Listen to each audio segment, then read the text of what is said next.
Welcome to the show. We just got done watching UFC St. Louis, and my, Derrick Lewis had a comeback victory. And this is awesome because, you know what? Is he going to have a shot at the UFC heavyweight title? I don't see it, but I have to say, as a fighter, like individually, we've probably seen the most evolution from Derrick Lewis. Coming in with a judo throw in the first round, second round, completely stays on the feet for the most part and gets a ton of strikes in. And then the third round closes it with a giant knockout that he just finishes it right at the beginning of the third.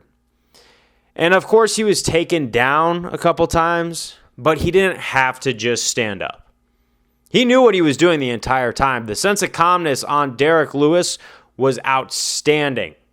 And that's why, win or lose, he's always going to be worth watching fight. And he's going to be with the UFC long until he's in his 50s. He's probably going to be the heavyweight Matt Brown, who just retired, by the way. Shout out to Matt Brown.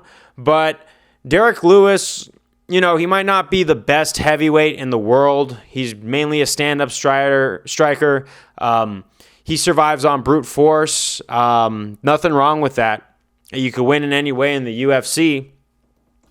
But when you got someone who's got that same brute force and a lot more technicality, he's going to catch issues. But these number 15, number 14, coming in trying to take his spot at number 12 in the rankings, sorry, guys, it's just not going to work. I don't see it going that way. I don't see it working like that.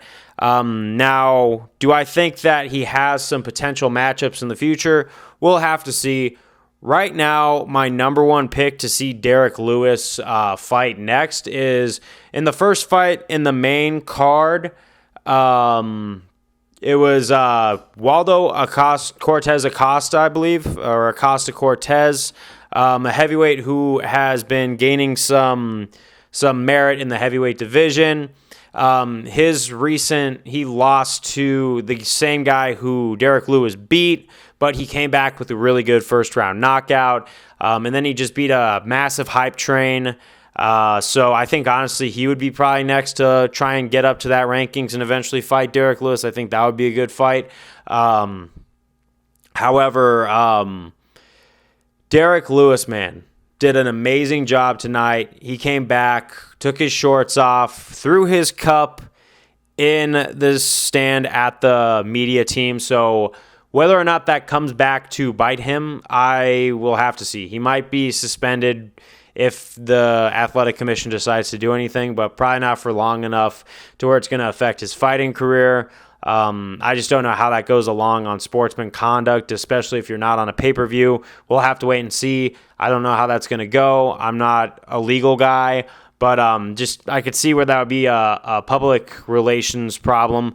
But you know what? It's Derrick Lewis. He could get away with it. His balls is hot. He didn't have to stand up because he was the one doing some of the takedowns against a very good grappler. And yeah, Derrick Lewis, keep coming back. Keep it coming along.